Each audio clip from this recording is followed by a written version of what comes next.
All right, so I'm back. It's Friday night, so obviously the market is closed. Hey, oh yeah, obviously the market is closed, but I wanted to go over what the plan is gonna be effectively moving forward. So, excuse me while I eat my pecan pie and ice cream. But yeah, so basically we're just gonna be going over what the plan is gonna be moving forward for the next infinite number of weeks. So, to make that a little bit easier, and hey, let's bring back potato because yeah, I don't know. I think it was so that I could see what was on the screen.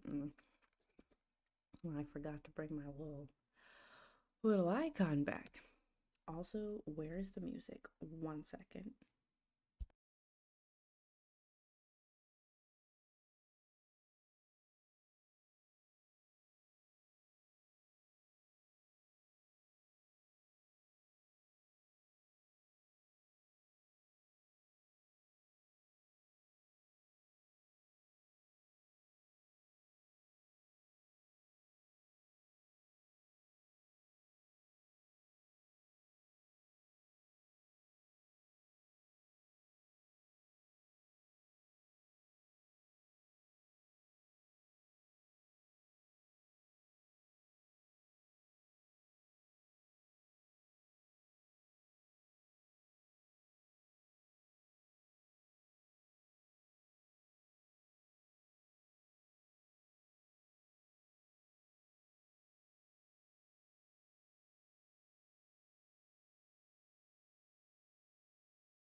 Okay, so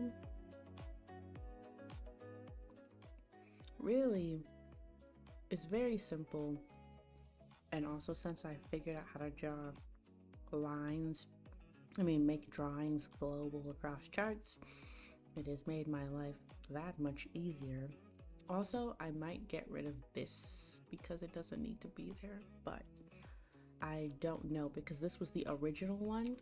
Like this was the original chart and then this was 2 and 3. So if I say that I only want 2, I don't know what that's going to look like in terms of is it going to get rid of the last one that I put on? I don't want to deal with that. So we're not using this chart in the upper left corner.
Okay, first of all, before we get into it, pecan pie is amazing. I used to hate it. I didn't like how sweet it was.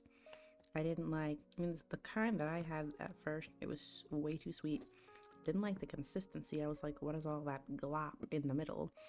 Um, but no, it's actually delicious. Anyways, so breakdown is of this session. Gonna keep it relatively short. I'm just gonna outline what I did today and what I'll be doing moving forward as far as tracking trades. We're not gonna have our traditional, where is it? Where did that go? Yes, we're not gonna have, let me bring it up because it's over here.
I'll be right back. Gonna grab some water.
Okay, so first of all, let me just say something real quick.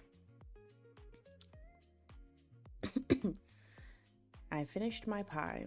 No, so I mean, really, what I like to do, and this is about eating. What I like to do is I like, so let's say I'm about to eat dinner or I'm about to eat like a late lunch because I don't really eat dinner. So let's say I'm about to eat a late lunch. So what I'll do is I'll take a bite of something sweet. It doesn't have to be, I'm not eating a whole slice of something. I'm just taking a bite because what that does is it makes me thirsty. Like all of that pie, I'm like chugging water. So I'll take just a bite. Then that'll make me thirsty. Then I chug a bunch of water, like one of those 16.9 fluid ounce bottles of water. Standard. Anyways, so I'll start chugging some water. Well, now my stomach's full up on water. So then when I go and I eat lunch, I'm already like full. So I don't even want to eat that much. And then I finish lunch off with an apple. So the apple has water in it. So that makes me even more full. And so I'm just like, ugh, okay, good. So yeah, that's kind of my routine for eating when I don't want to eat a ton of food because I need to get back into shape.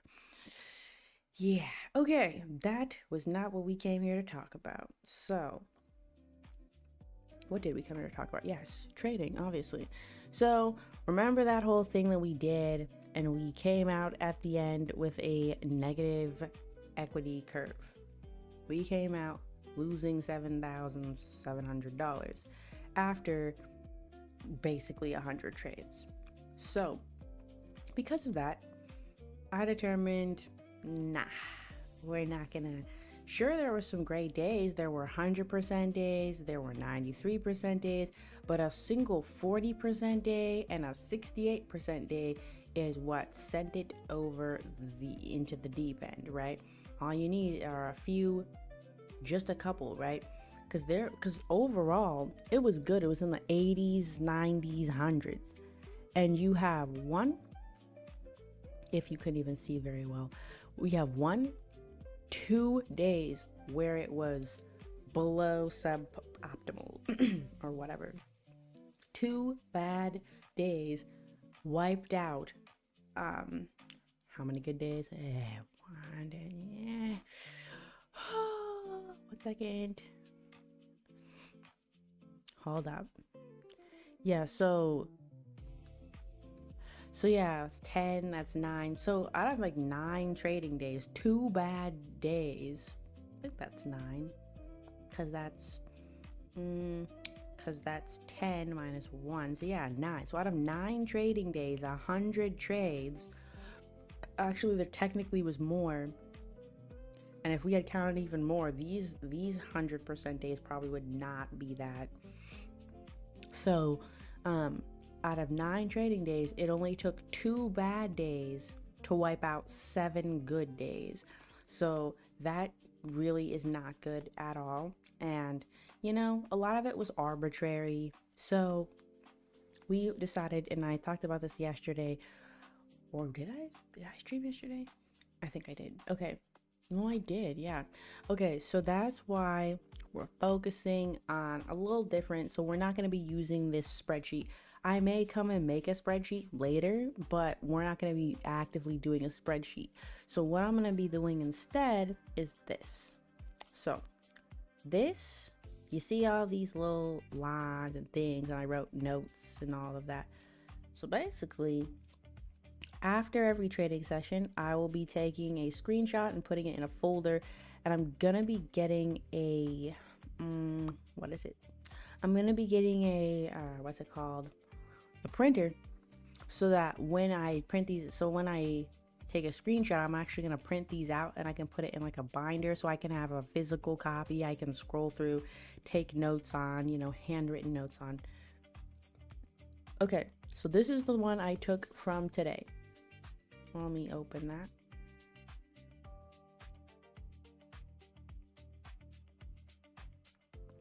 Let's bring it over. Okay, so this is what I took today. Let's make it bigger. Make sure we can see it. Yeah, that's basically the same thing that we were just looking at, but it's not completed, obviously. Okay, hold on. Oh. Okay, so this is what I saw, and as you can see, let's go back to the original. Let's go back to the actual chart. What happened? I stopped looking at it right about when. Hold up, where is the picture? So I stopped looking at it right when it was about to come up here. So it was about right here. It hadn't come up and touched this. So I think it did drop. So let's see. Yeah, so we were here, and then it came all the way back up, and then it continued to drop throughout the entire day, right? And the short was honestly here or here, but it dropped the entire day, and then it just kind of leveled off and didn't really do anything major after that. But that's what happened. But I only took a screenshot of right after I traded, so I don't know what time this was.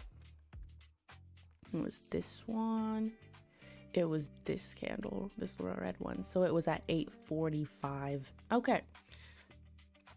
So this is what I will be doing, is taking a screenshot after every single one. We want to print them out so that we can have a physical, that we can write on and take notes and really kind of, I do want to type out kind of what I was thinking and what I was doing, but I also don't want to, I don't want to be doing too much, because this is the morning, this is the open, and I also have work, so I can't be spending all of my time, yeah, I can't really be spending too much time, going rehashing everything. So that's why it's gonna be important to kind of just explain it, well, to kind of give a brief explanation and then come back later and write it out. So let's zoom in just a little bit so we could see this.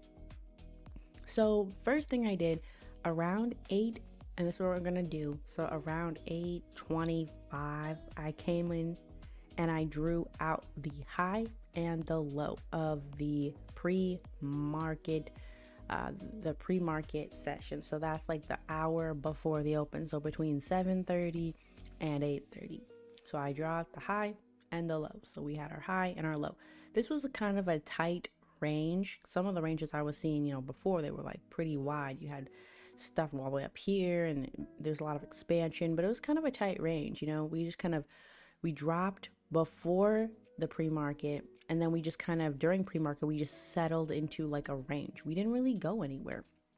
So then I drew the lines. Okay, so then we opened, right? We opened, and I guess I can zoom in. Nice. All right, so we opened, and I saw immediately, we kind of did this thing and we pressed down. Okay, we're coming down to the bottom of the pre-market range. That's good. We broke it, and then we had this little doji candle here suggesting that maybe we would turn around, but we did not.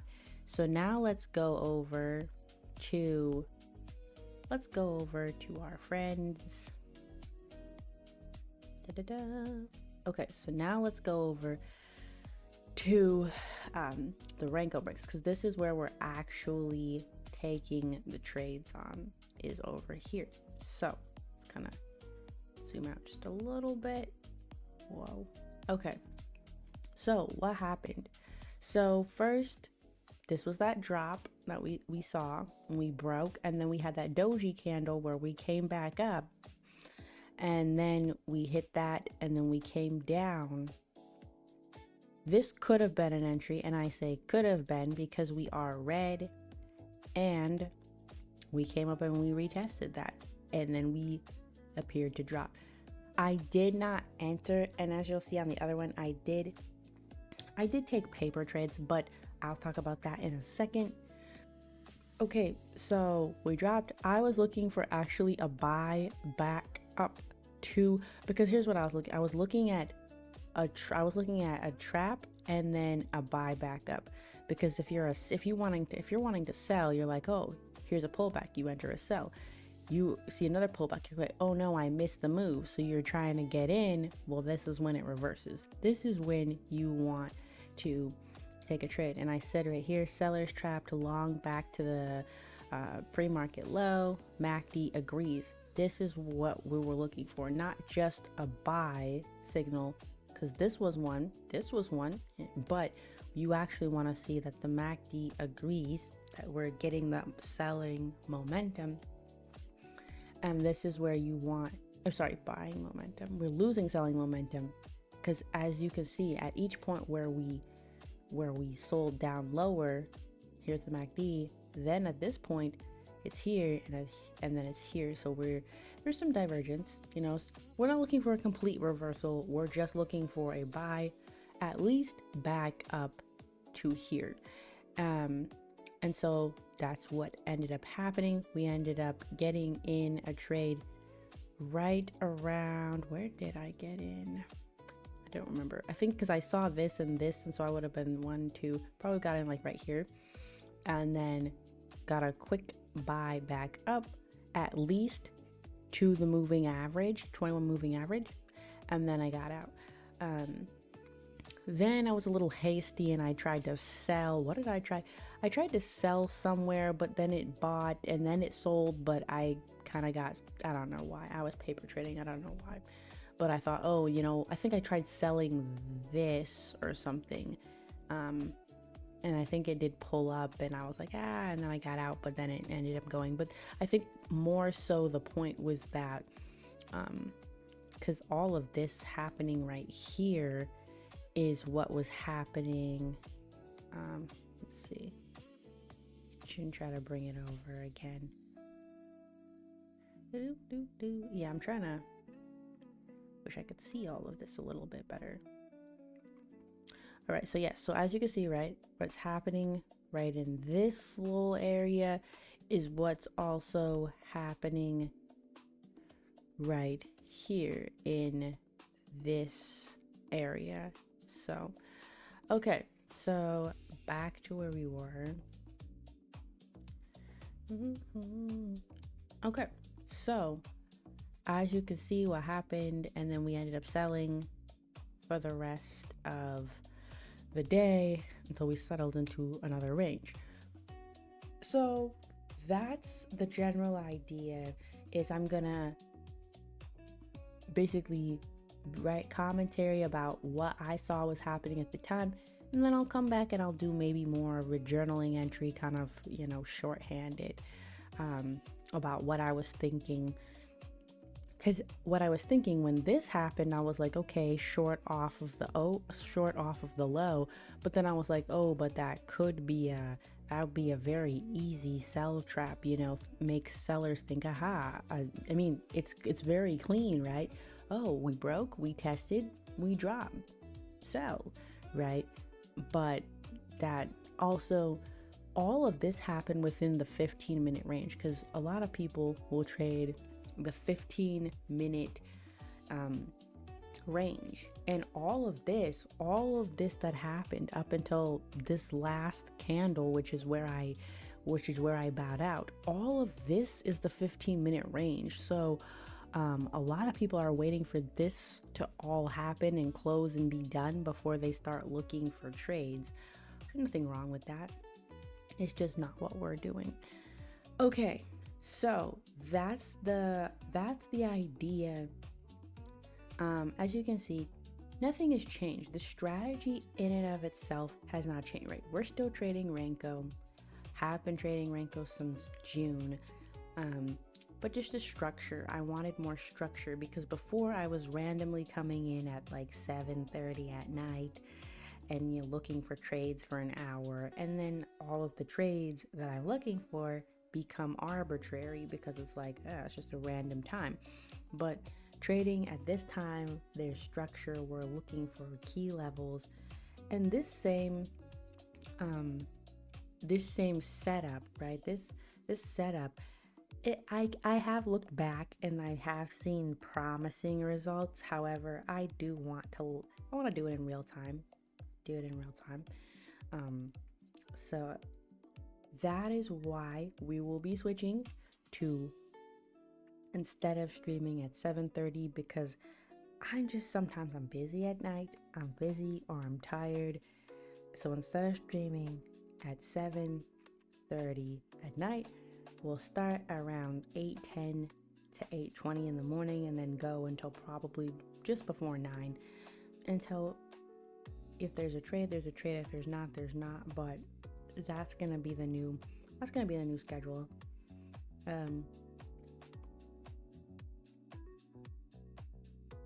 Yeah, and I think it'll work better just for my time and everything.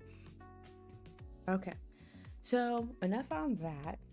That's what we were looking at. Okay, so now that we're out of there, let's actually go into this chart and see what I actually did. So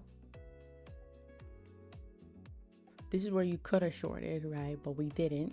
And then I ended up taking a long. So I ended up taking a long here, but it put me in because of just the speed of the move and everything, because that was like a 2-second thing.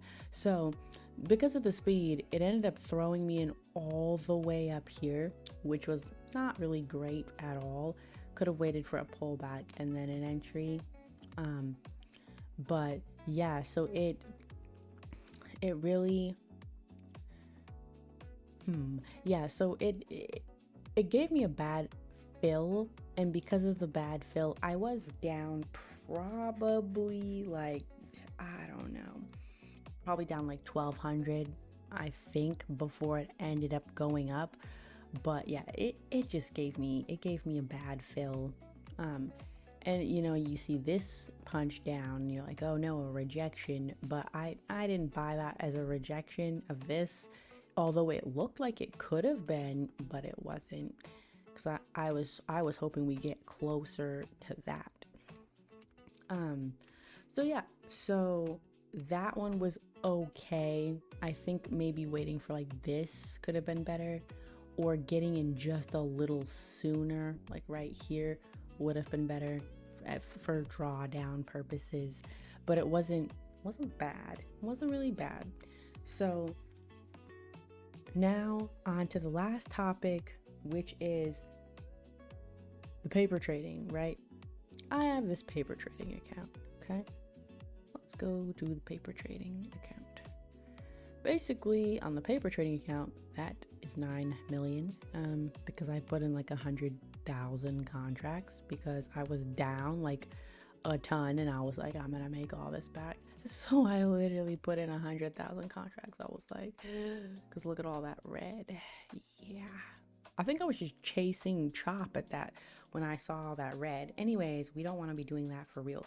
But anyways, so what I'm saying is, I don't want to paper trade anymore. Paper trading is good for, testing out things, testing new things, maybe getting a feel for like how the mechanics work, or the buttons and stuff, and how to set stops. Like, paper trading was good when I was learning how to trade and I didn't know what did what. Paper trading was fun. But we know how to trade, we know what the buttons do, we know what our strategy is. So paper trading is no more. There's no more paper trading. I'm saying that now after today. But yeah, there's no more paper trading, because you know what? Worst case scenario, I enter a trade and I have to go and I have to buy another $20 eval. Worst case scenario, I have to go buy another $20 eval. The world is not ending. Best case scenario, I don't have to buy another eval. Okay, so we will not be paper trading any longer. If I see a trade, I'm going to enter on my account. If the account goes bye-bye, that's sad, but we'll just start again, because my goal, I would like to make $100,000 this year. I'd like to make $100,000 this year. And I know it sounds like a big number, sounds arbitrary, just randomly throwing out numbers, but that's not the case. I've been saying, oh, I'm gonna do this, that, and the third, and I'm always too scared. One thing that my brother did say that was halfway decent, because he said a lot of things. I don't agree with a lot of his method, but one thing that he did say that I will give him some credit for is, he said he was trading, and he casually said, and at the time it kind of hurt, but it was true.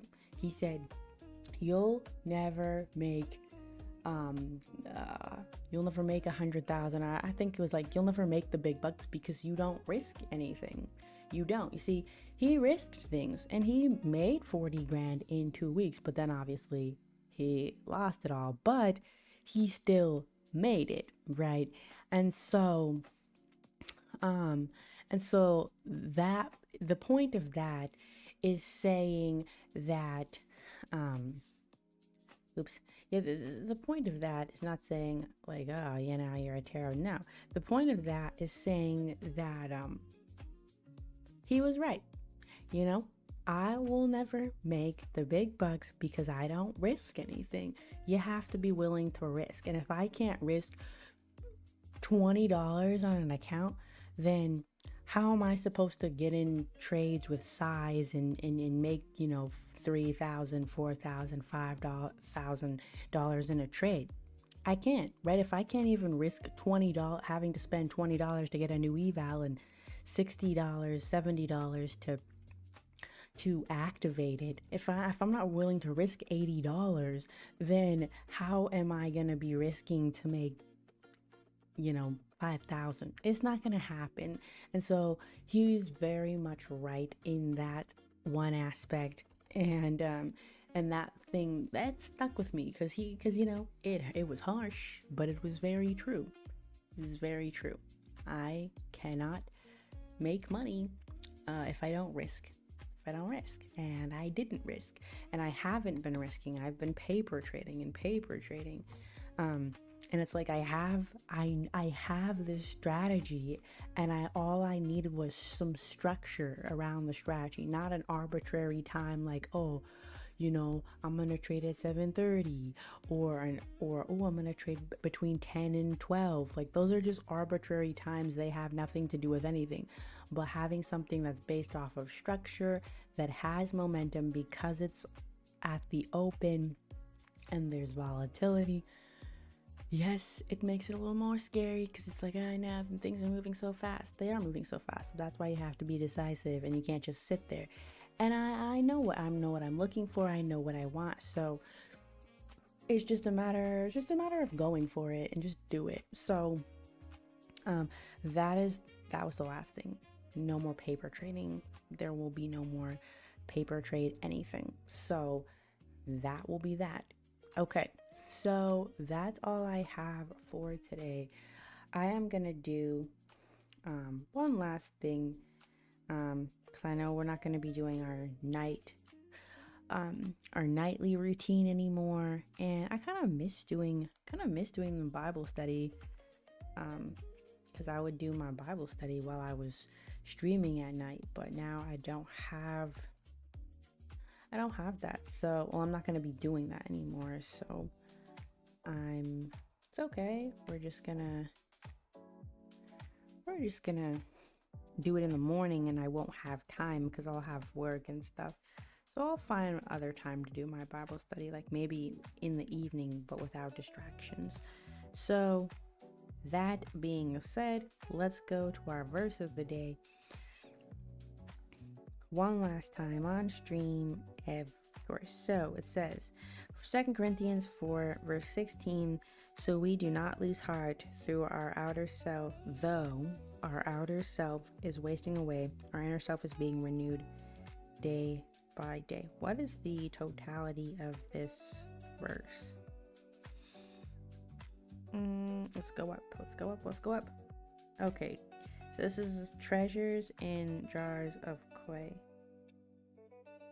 Okay, so let's start at verse 7. Okay, but we have this treasure in jars of clay to show that the surpassing power belongs to God and not to us.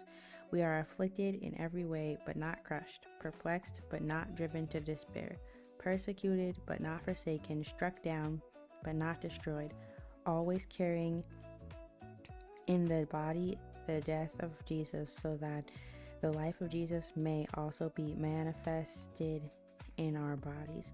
For we who live are always being given over to death for Jesus' sake, so that the life of Jesus may be manifested in our mortal flesh. So death is at work in us, but life in you. This is Paul, and sometimes I feel like, never mind, continue reading. Since we have the same spirit of faith according to what has been written, I believed and so I spoke. We also believe and so we also speak, knowing that he who raised the Lord Jesus will raise us also with Jesus and bring us with you into his presence. For it is all for your sake, so that the grace extends to more and more people. It may increase thanksgiving to the glory of God. So we do not lose heart, though our outer self is wasting away, our inner self is being renewed day by day. For this light momentary affliction is preparing us for an eternal weight of glory beyond all comparison, as we look not to the things that are seen. Oh, I know this one. As we look not to the things that are seen, but to the things that are unseen. For the things that are seen are transient, but the things that are unseen are eternal. Everything that you see on this earth is gonna come to naught. I mean, it's gonna pass away. Everything, literally everything, like everything that I'm looking at, everything that I'm holding. And that's why give so much weight to stuff? You know, people like to worry about, oh, somebody scratched my car, or they're like, oh, somebody lost something, or they broke something, and you, I guess we look at our stuff and we want to hold tight to it, like, oh, make sure your stuff's whatever, fill in the blank. If somebody misplaces something, you get upset. Or if somebody, I don't know, doesn't deliver a package on time, you get upset. Or maybe your order was wrong at McDonald's and you get mad. But at the end of the day, why are you getting mad? All of this stuff is going to go away at some point or another. It's all gonna be gone, and you will have complained for nothing, because the thing that you're complaining about is literally nothing. So yeah, it's a good reminder, the perspective. Look to the things that are unseen, the things of God. And I think also Paul is just talking about how because they're starting new churches and stuff, and so it sounded like he was talking about persecution, and basically they sound tired, because that verse where it's like, though our outer self is wasting away, like that's a pretty serious one. Like, I'm over here literally wasting away, and then it's like, yeah, even though your outer self is wasting away, yeah, but your inner self is being renewed day by day, and I need some of that renewal, because yeah, I get so tired at the end of the week, at the end of the day, really. And that's why I like to read God's word, to get that renewing again, and just make my heart more aligned with where it's supposed to be. Because you start focusing on all these little things and this and that, and it's like, oh, wait a second, what really, I need to be reminded what really matters sometimes. And yes, this whole channel is about trading and all of that. And it's like, oh, you're chasing money. I'm not chasing the money. I want the freedom. I just want the freedom, because there's more to life than just endlessly grinding. Yeah, there's more to life than just endlessly grinding. And I don't want to do that. I don't want to do that. I want to be able to walk in my full purpose, and I don't want to be a slave to somebody else and their schedule and what they tell me I can and can't do. Like, oh, you can't work on this day, it's a holiday. Although I do like my holidays, but I don't know. In the Bible it says you can't serve two masters. You can't serve God and the version I read as a youngin', it said you can't serve God and mammon, but I believe the translation to that is money. You can't serve God and money. You know what? I'm gonna look that up. Real quick.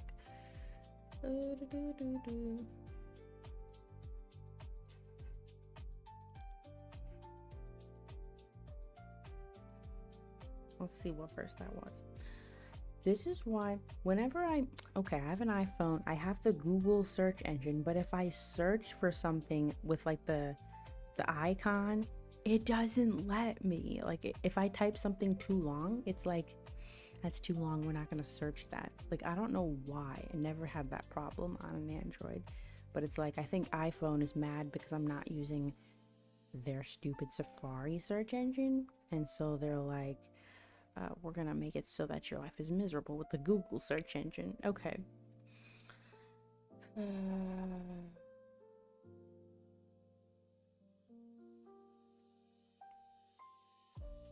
Yes, no one can serve two masters. Either you will hate the one and love the other, or you will be devoted to one and despise the other. You cannot serve both God and money. It's Matthew 6:24. And it's true. You can't serve God while serving money. And I don't see it as serving money. Like, oh, but think about it. When you work, what are you working for? Like literally, what are you working for? A paycheck. What's that? Money. You're literally working for money. You're literally trading time out of your life for money, right? Like effectively, you've sold. When you have an employer, you're like, my employer pays me, I got them right where I want them. No, they have you, because effectively, you think you're getting hired. You think, oh, you're auditioning for this role, and when you get the role, oh, you should be proud and happy and whatever. But okay, sure, be happy for yourself. You got the job. But the reality, and let's just name the reality. The reality is you got the job. Oh, that's great. You got the job, but here's one little thing.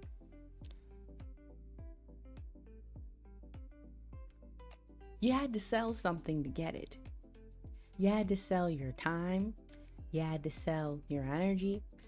And I heard something, and it was funny. And it said, what did it say? It basically, I don't know. I read it somewhere, and it made so much sense. It was like, you work 40 hours a week, sometimes more, to be able to afford a house that you don't hardly spend time in. And when you are in your house, what are you doing? You're sleeping because you're exhausted from work. It's like you work so much thinking that working and having money is going to give you freedom, but that's the thing. Money doesn't give you freedom, because in exchange for that money, you gave away your freedom. And I sound all preachy, blah, blah, blah, but it's true. You literally gave away your freedom for money. Money doesn't buy freedom. Okay? It doesn't. And so when the Bible says like you can't serve God and money, I don't take that just literally. I take that to exactly what it means to serve money, or to work for money. You're working for money. I'm working for money, for that paycheck.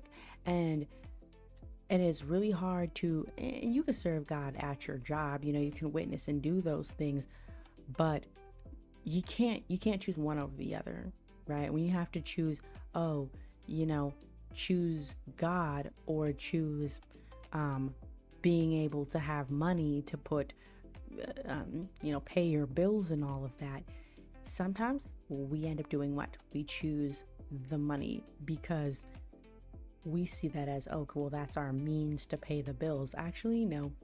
God is what pays your bills, because it's God that's allowing you to have this job. But at the end of the day, I'm not saying jobs are evil and bad. I'm just saying I want freedom, and I guess I got caught into that trap that everybody believes, right? Everybody. You get out of high school, you get out of college, you get a job, and you work and you work and you work and you work your way up so that you can make more money, so that you can have nicer things, but you can't even enjoy those things because you're too busy working, because now you have all of this responsibility so that you can afford these things that you can't even enjoy. And then you keep doing that for decades until you retire, and then you can go out and do stuff, but then you're on a fixed income or fixed retirement income. Also, your body's hurting and you have medical bills from, I don't know, medical problems that happen when you get old, and then you die. So I don't know, the whole thing sounds like a scam to me. And yeah, I don't like seeing a scam and letting it continue to scam me. So Zazio just ran in here and jumped in his bed, so he's relaxed, but I kind of want to take him out. But anyways, that's all.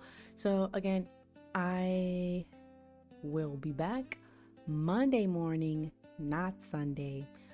I do like my nightly streams because I like rambling, but also I gotta go.